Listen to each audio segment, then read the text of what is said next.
it has arrived, the much anticipated and very much asked for bookshelf tour. There's not much of an introduction needed. I will just dive right in and enjoy. So let's get this thing started. This is my first bookshelf.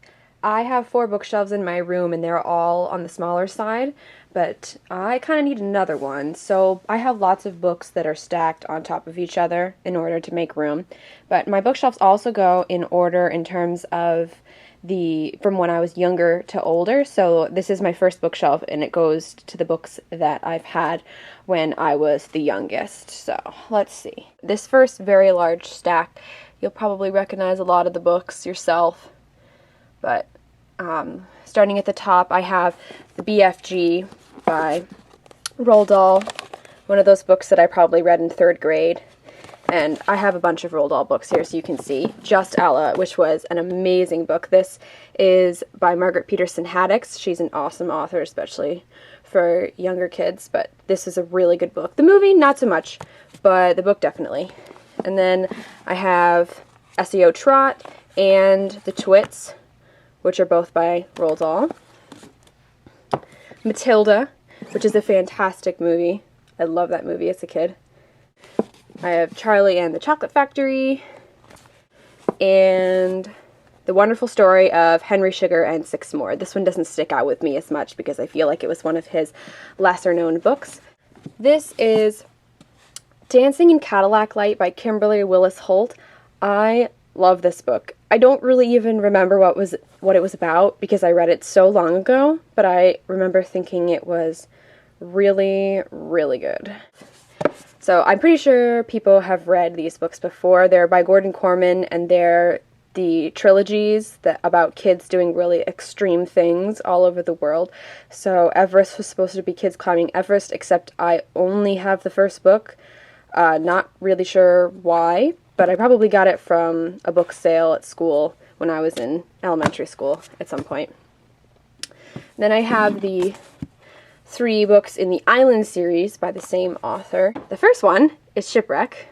Dramatic. Survival. And then finally, Escape. And those are really good books that I read. And now right here I have my Laura Ingalls Wilder Little House on the Prairie books, at least up to this point. These 2 are add-ons by different authors, as you can see. We have Little Town at the Crossroads by Maria D. Wilkes, and On the Other Side of the Hill by Roger Liam McBride. These are kind of in the continuation of the Little House, the Rose years. You can see at the top there. And this is Little House, the Caroline years. The important ones are right here. I have read all of these books when I was in 4th grade. So I have read them all, I just don't have them all. So they technically go like this. So I have Little House on the Prairie, which was one of the first books. Not the very first book, but one of the first books. Little House in the Woods, I believe, is the first book. And then On the Banks of Plum Creek, By the Shores of Silver Lake. See, look. Ooh, medals. Little Town on the Prairie. And then The First 4 Years after she gets married. But there's some more books in the series, but those are the ones that I actually have at the moment. So up here I have 2 travel books that I got for $1. This is London, obviously, if you couldn't tell by the cover. And it just talks about different places to eat and stay in London. And then this one is Washington, D.C. I think it's from 2004, so it's a little out of date, and I actually just went to Washington, D.C. recently. So I don't really need this anymore, but when I did my bookshelf cleanse at the beginning of this summer, I hadn't gone to Washington, D.C. yet, so I kept the book. And actually, I stood right where that is shot, except there was a lot more people. And then, also, I have an older Walt Disney World travel book. If you don't know me very well, then you might not know that I absolutely love Disney World, but I just have this because any Disney travel book, I'll definitely keep it. back here we have Under a Wing by Reeve Lindbergh. It's a memoir. Her father was the Lindbergh that flew the first transatlantic flight, and this is her memoir, and I actually did meet her. That's when I used to write, for all of you who want to know. I don't really write anymore just because AP classes kind of killed it for me. And this is another book that I have where I didn't actually meet the author, but one of my family friends knew her, and so she wrote this book, Death's Avenger, and she was a young author, like 17 or 18, and then they got it signed for me as well. Once again, I used to write, and it used to be a big deal, obviously, a talking point with people. This book has come up in my top 10 favorite covers. It's Molly Moon's Incredible Book of Hypnotism by Georgia Bang. Once again, just feel mesmerized by that cover, but this is a fantastic book for any age, really. Sonata No. 1 for Riley Red by Phoebe Stone. I also got this book signed, and she drew me a pretty picture. Now, many girls, especially girls who live in the US, know about the American Girls series. I had two dolls. I had Kirsten and Kit, and so of course I have their full collection of stories, and I just can't really bear to give these up, even though I probably will never reread them. I just think they look so pretty, and they're in really good condition, and they just look really nice on my bookshelf.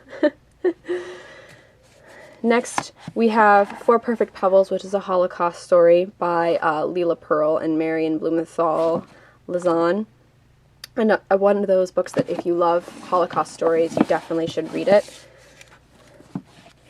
This isn't really so much a story, it's a guidebook. I went to the Newport Mansions in Newport, Rhode Island, and I got this book just because I wanted pretty pictures of what the mansions looked like on the inside, because you weren't allowed to take a lot of pictures. And then I have The Tales of Terror in the Caves of the World by Paul J. Stewart. This I got when I went to Carlsbad Caverns, actually not that long ago. This is actually a relatively newer book. It's just that it ended up on this shelf during my cleanse, so because I had room for it here. Alright. Struggling to make everything fit.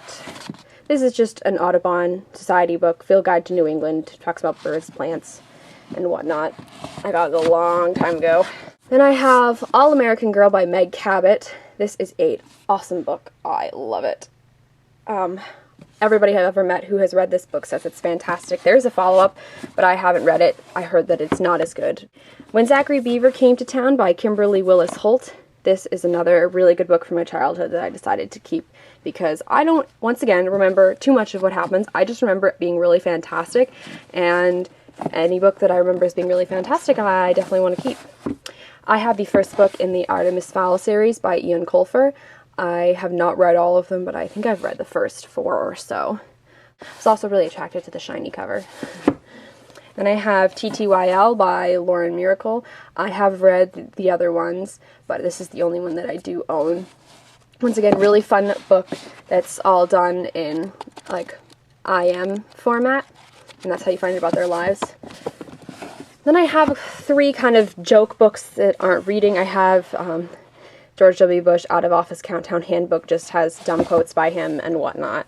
This book, it says Kid Chat, but it's actually really handy. It's like a bunch of questions, like would you rathers, and questions to make you think. It's a really good book if you're having like a party and you want to get some games going of some sort. And then lastly, for this little joke section, I have these American Girl notes, the big book of notes. I didn't really use very many because I wanted to keep them all, but they're just really fun notes that you could pass to your friends in class. Much more applicable when you're in like middle school. And finally, I have this last little section on the top shelf here. I have a couple DK books, Rocks and Minerals, Cats, and then Animals of the World. And lastly, I have the first 8 books in the Nancy Drew series, plus book number 51, because I randomly acquired it. So I have The Secret of the Old Clock. These are all by Caroline Keene, by the way. The Hidden Staircase, The Bungalow Mystery, The Secret of Shadow Ranch. Books on the top are going to fall off. The Secret of Redgate Farm, The Clue in the Diary, Nancy's Mysterious Letter, And then finally, the random one at the end of Mystery of the Glowing Eye. This is the second shelf in my bookshelf. I mostly just have random books that I acquired at a garage sale and have not read and probably will never read, but they are right here. I have Homeward Bound by what's-her-face? No one knows. Elizabeth Walter. Yep. Don't have any idea what it's about, just I randomly acquired it. And then I have a bunch of books in a couple series by David Eddings, so they're like high fantasy books. And I remember at some point I had a list of the ones that I was missing because not all of them were at the garage sale. But I won't go through all of these individually, but you can just see the ones that I do have right there. And I'm not going to go over any farther because I have old yearbooks there, and I don't want you guys knowing what high school I went to. Here we have bookshelf number 2 of 4. One of my taller bookshelves that I have. I like candles, if you can't tell. Over here I have Speak by Laurie Halse Anderson. This is a book that's kind of been almost getting a resurgence lately. It seems like a couple other booktubers have recently read this book. There's Extremely Loud and Incredibly Close by Jonathan Safran Foer. A lot of people really like his books. I personally didn't care for it that much. It was definitely depressing, and it stuck with me a little bit, but overall I didn't enjoy it all that much. And I also didn't really enjoy 13 Reasons Why by Jay Asher. This is like the corner of non-liking. These 3 books right here. This is The Gathering by Annie Enright, and I didn't like this book either. However, this book I really like. People of the Book. I have a review on this. It's by Geraldine Brooks. It's an awesome story about the Haggadah, and it goes through generations and following this great Jewish text and kind of what's happened to it over time. Then I have this little tiny book called Feng Shui. I don't even know where I got it. Somebody probably gave it to me as a present, but it's just got like cute little anecdotes in it and stuff. And then I have this book by Norman Rockwell, which shows a lot of his Saturday Evening Post covers that he did. I've been to his museum a couple times in Massachusetts. I have Catcher in the Rye by J.D. Salinger. Once again, another book that I didn't really care for, but it's really popular amongst booktubers. Then I have another Walt Disney World travel book. This one's the little black book of Walt Disney World. This is kind of a company theme, and they do the little black book of places all around the world. But this one was really good, and it's more updated to be new, but it's just like split up into sections. And they have, yeah, for the different parks and downtown Disney and whatnot, and what you can do there, where you can eat, stuff like that. And then I have The Naked Roommate, and 107 Other Issues You Might Run Into in College by Harlan Cohen. My parents got me this when I graduated from high school. Then right here I have the 2 books in the Chronicles of Chrestomanci series, Volume 1 and Volume 2. This first one has The Charmed Life and the Lives of Christopher Chance, and then The Magicians of Caprona and Witch Week are in here. I read these books a long time ago. And then I have the first book in the Sookie Stackhouse series that True Blood is based off of. This is Dead Until Dark. And it was a pretty good book. She's not the best writer, but it was fun. And I'll probably just move that so I can access all these. At the top, I had to fit a skinny book in there, so I fit Mrs. Dalloway by Virginia Woolf. This is one of those books that I had to mark up for school. Look at that. Oh, God. But it was a really good book. I did like Mrs. Dalloway a lot. Up here I have A is for Alibi by Sue Grafton. This is the huge series that is everywhere all the time whenever you go to a bookstore or a book sale. Then I have the first 2 books in the Stephanie Plum series by Janet Ivanovich. 1 for the money, 2 for the dough. These were fun books, but I don't like them as much as I like the Bubbles series by Sarah Strohmeyer. This is a really fun series. It's a really good summer read. It's girly for sure, but it's like girls who kick ass. This series actually goes up like this, so this is the first book down here. But let me see if I can turn this. Alright, well, let's just take it out. We have Bubbles Unbound, which is the first book here. And we have Bubbles in Trouble. The covers are cute. And quite girly. Especially for me. Bubbles Ablaze.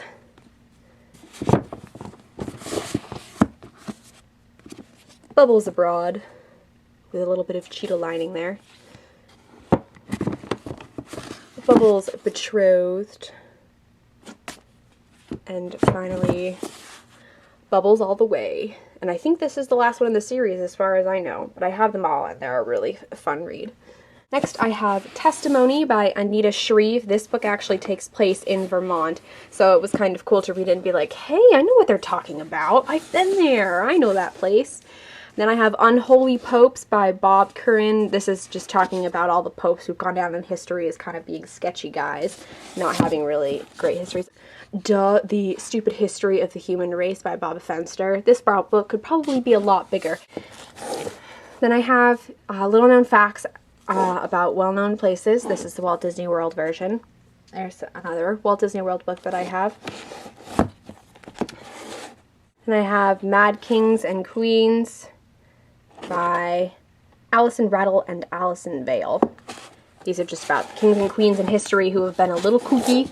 And this book, by the way, was by Lori Flannery, in case you were curious, and you're another Disney nut like me, and you want to take a look at the book. It's About Time, How Long History Took. I had this book for a long time. It was one of those ones that was found in the Barnes & Noble Annex section. This is by Mark Flanagan, and it's just about history in general. And then these two books are not books that I would read like a novel set, but they're just pocket references. And then I have The Little Giant Book of Optical Illusions by Keith Kay, and this just has really random stuff, and I think I've spent many hours just looking at the illusions in here. That ends my first shelf.